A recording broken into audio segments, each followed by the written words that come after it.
ராமராஜன் நடித்து பிரம்மாண்ட வெற்றி பெற்ற கரகாட்டக்காரன் படத்தின் மூலம் கதாநாயகியாக அறிமுகமானவர் கனகா. தொடர்ந்து மலையாளம், தெலுங்கு உள்பட பல்வேறு படங்களில் நடித்த கனகா தனது தாயாரும் நடிகை யூமான தேவிகா மறைவுக்கு பிறகு தனிமையில் வசித்து வருகிறார். சில மாதங்களுக்கு முன் அவர் நடிகை குட்டி பத்மினியை சந்தித்து பேசிய புகைப்படங்கள் வெளியாகி இருந்தன.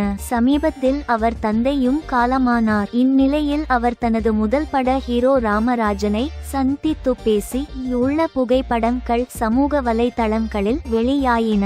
இது பற்றி ராமராஜனிடம் கேட்டபோது, கனகாவை பார்க்க வேண்டும் என நீண்ட நாட்களாக நினைத்து கொண்டிருந்தேன். அவரை தொடர்பு கொண்டு உங்களை சந்திக்க வேண்டும் என கேட்டேன். நானே வருகிறேன் என கூறி என் வீட்டுக்கு வந்தார். நான் இயக்கிய மருதாணி படத்தில் அவரை தான் அறிமுகப்படுத்த நினைத்து அவர் அம்மாவிடம் பேசினேன். அவள் சின்ன பெண்ணாக இருக்கிறாள், இன்னும் கொஞ்சம் வயதாகட்டும் என்று தேவிகா மறுத்துவிட்டார். பிறகு அவர் எனக்கு ஜோடியாகவே நடித்தார். இந்த விஷயங்களை அவரிடம் இப்போது சொன்னேன். அவர் அப்போது நீங்கள் அம்மாவிடம் பேசிக் கொண்டிருந்ததை உள்ளே நின்று கேட்டுக் கொண்டிருந்தேன் என்றார். பிறகு பழைய விஷயங்களை பேசிக் கொண்டிருந்தோம். அவருடன் நான் நடித்த கரகாட்டக்காரன், தங்கமான ராசா படங்கள் வெற்றி பெற்றன. அவர் தான் குண்டாகிவிட்டதாக சொல்லி வருத்தப்பட்டார். அது ஒன்றுமில்லை, மனசுதான் முக்கியம் என்று சொன்னேன். என் வீட்டில் இருவரும் மதிய உணவு சாப்பிட்டோம். பழைய விஷயங்களை அவரிடம் பகிர்ந்து கொண்டது மகிழ்ச்சியாக இருந்தது